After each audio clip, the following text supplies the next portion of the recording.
Halo guys, kami dari kelompok 1 Bioteknologi T03 dengan dosen Bapak Heder Jamaluddin SPD MSI. Kami beranggotakan Brighton Georgie Tristeni, Faiza Atia Mahendri, Yazid Muzaffar Raffi Sonjaya, Muhammad Soleh Uluwi, Anissa Farah Fauziah, Erlangga Darmawangsa, dan Anggi Ayu Sarahiti. Nah, kami akan menjelaskan tentang proses replikasi, transkripsi, dan translasi DNA. Yuk, simak videonya. DNA atau deoksiribonucleic acid adalah substansi pembawa informasi genetik dari suatu generasi ke generasi berikutnya yang informasi genetiknya berada pada urutan basa nitrogen. Di dalam DNA terdapat nukleotida yang berpasangan, sehingga hanya satu untai DNA yang menjadi cetakan atau DNA template untuk untai yang lain. DNA bersifat autokatalitik karena dapat melakukan replikasi sehingga menghasilkan DNA baru.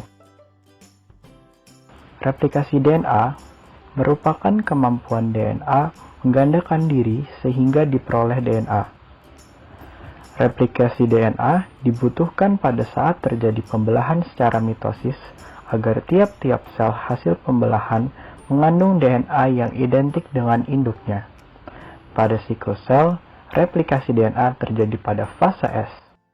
Ada beberapa enzim yang berperan dalam replikasi DNA. Yang pertama, ada enzim helikase, berfungsi dalam menghidrolisis rantai ganda polinukleotida menjadi dua rantai tunggal mononukleotida. Selanjutnya, ada enzim polimerase. Enzim ini berfungsi merangkai rantai-rantai mononukleotida untuk membentuk DNA baru. Yang ketiga, ada enzim topoisomerase. Enzim ini berfungsi untuk memotong DNA pada titik tertentu dan juga mengurai pelintiran DNA serta mengurangi sifat DNA supercoil. Selanjutnya, ada enzim primase. Enzim ini berperan dalam mengkatalis sintesis primer untuk memulai replikasi DNA. Dan yang terakhir, ada enzim ligase. Enzim ligase berfungsi untuk menyambung ulir tunggal DNA yang baru saja terbentuk. Replikasi DNA terdiri dari beberapa proses, yaitu 1. Helikase. Helikase membuka resleting DNA dengan memutuskan ikatan hidrogen pada garpu replikasi. 2. Topoisomerase. Topoisomerase datang untuk meringankan ketegangan DNA. Topoisomerase dapat melepaskan DNA sehingga tidak terbelit-belit atau supercoil. Kita dapat membayangkan topoisomerase sebagai protein dengan bentuk cincin yang memastikan DNA tetap dalam struktur bergulung atau coil. Ketiga, protein pengikat untai tunggal. Protein pengikat untai tunggal datang untuk menahan kedua untaian DNA terpisah. Keempat, primase. Primase menambahkan primer RNA pada akhir 3 aksen untai DNA, membuat sisi 5 aksen pada untai DNA baru. Primer ini terdiri dari 5 nukleotida RNA dan bekerja sebagai titik awal penambahan nukleotida DNA. Pada untai yang memiliki akhir 3 aksen terbuka pada garpu replikasi. Primer hanya ditambahkan sampai akhir untai ini. Pada untai yang memiliki akhir 5 aksen terbuka pada garpu replikasi. Primer ditambahkan pada beberapa tempat, dimulai dari 3 aksen yang berdekatan dengan DNA yang bergulung atau coil. Yang kelima adalah DNA polimerase 3 menambahkan nukleotida pada ujung 3 aksen di akhir untai DNA. Penambahan hanya dapat dilakukan pada ujung 3 aksen. DNA disintesis dari arah 5 aksen menuju 3 aksen. Hal ini mengapa primer RNA sangat penting dengan memulai sintesis DNA. Gambar nukleotida yang ditambahkan oleh DNA polimerase 3 pada diagram di bawah ini. Yang keenam adalah leading strand versus lagging strand. Kita akan memperhatikan bahwa satu untai DNA secara terus-menerus dibuat, ini adalah leading strand. Untai DNA lainnya yang dibentuk dalam potongan-potongan DNA ini adalah legging strand. Pada diagram dalam langkah kelima, kita dapat menandai manakah untaian yang leading strand dan manakah yang merupakan lagging strand. Fragmen daripada lagging strand disebut juga fragmen Okazaki. Yang ketujuh adalah DNA polimerase 1 datang dan menghilangkan trimer RNA serta menambahkan nukleotida DNA komplementer. Kita dapat melihat bahwa DNA polimerase 1 belum menyambungkan nukleotida DNA yang baru dengan nukleotida DNA yang lama dari DNA polimerase 3. Yang kedelapan adalah ligase datang dan menyambungkan celah antara untai DNA. Sekarang kita memiliki dua helis ganda DNA. Selain replikasi, terdapat juga proses biosintesis protein pada DNA yang terdiri atas transkripsi dan translasi. Mari kita mulai dengan proses transkripsi.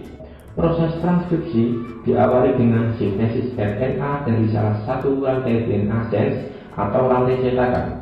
Adapun rantai DNA komplemennya disebut rantai intisens. Rentangan DNA yang ditranskripsi menjadi molekul RNA disebut unit transkripsi. Transkripsi terdiri atas 3 tahap. Tahap yang pertama yaitu inisiasi. Proses inisiasi dimulai dari promoter, yakni daerah DNA yang merupakan tempat melekatnya RNA polimerase. Promoter mencakup titik awal atau start point transkripsi, yaitu nukleotida yang menunjukkan dimulainya sintesis protein atau codon start. Fungsi promoter adalah untuk menentukan tempat dimulainya transkripsi dan menentukan satu rantai DNA yang akan digunakan sebagai cetakan. Tahap yang kedua yaitu elongasi atau pemanjangan. Elongasi terjadi saat RNA bergerak di sepanjang pilihan ganda DNA terbuka secara berurutan. Enzim RNA polimerase menambahkan nukleotida dari molekul RNA yang sedang tumbuh di sepanjang rantai DNA. Setelah proses sintesis protein selesai, rantai DNA terbentuk kembali dan molekul RNA baru terlepas dari cetakannya. Tahap yang terakhir yaitu terminasi atau pengakhiran. Proses transkripsi akan berhenti setelah sampai pada terminator, yaitu urutan DNA yang berfungsi menghentikan transkripsi atau kodon terminasi. Pada sel eukariotik, transkripsi terjadi di nukleus, sedangkan pada sel prokariotik, transkripsi terjadi di sitoplasma. Proses selanjutnya adalah proses translasi. Translasi adalah proses pelekatan antara tRNA dan asam amino dengan bantuan enzim aminoasid tRNA sintetase. Ribosom memudahkan pelekatan yang spesifik antara antikodon tRNA dengan kodon mRNA selama sintesis protein. Translasi terdiri atas 3 tahap, yaitu sebagai berikut. Pertama, inisiasi atau permulaan. Ribosom kecil mengikatkan diri pada mRNA dan tRNA inisiator. Ribosom ini melekat pada salah satu ujung mRNA. Di dekat pelekatan tersebut, terdapat kodon start AUG yang membawa kode untuk membentuk asam amino metionin. Kodon ini memberikan sinyal dimulainya proses translasi. Yang kedua, elongasi atau pemanjangan. Tahap ini dimulai dengan terbentuknya asam amino yang berikatan dengan metionin. Molekul rRNA dan ribosom mengkatalis pembentukan ikatan peptida antara asam amino yang baru dengan ujung rantai polipeptida yang sebelumnya terbentuk dari asam amino yang dibawa tRNA. Setelah itu, tRNA keluar dari ribosom. Peristiwa ini berlangsung sampai terbentuknya polipeptida. Yang ketiga, terminasi atau pengakhiran. Elongasi berhenti ketika ribosom mencapai kodon stop, yaitu UAA, UAG, atau UGA. Kodon stop ini berfungsi sebagai sinyal untuk menghentikan translasi. Selanjutnya, polipeptida yang terbentuk akan lepas dari ribosom menuju sitoplasma. Proses translasi sel eukariotik dan prokariotik sama-sama terjadi di sitoplasma. Cara pengkodaan urutan nukleotida pada DNA atau RNA untuk menentukan urutan asam amino pada saat sintesis protein disebut dengan kode genetik. Informasi pada kode genetik ditentukan oleh basa nitrogen pada rantai DNA. Namun, menurut pandangan para ahli genetika, komponen-komponen kode genetik berupa molekul-molekul mRNA.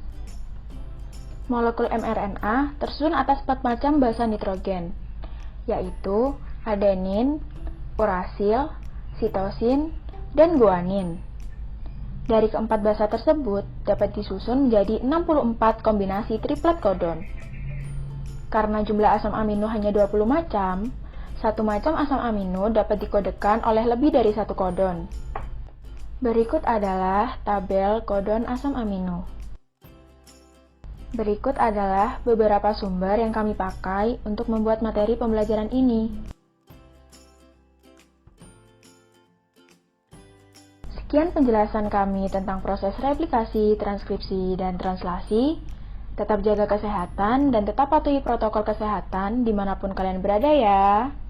Semoga penjelasan ini bermanfaat bagi kalian yang menonton. Terima kasih.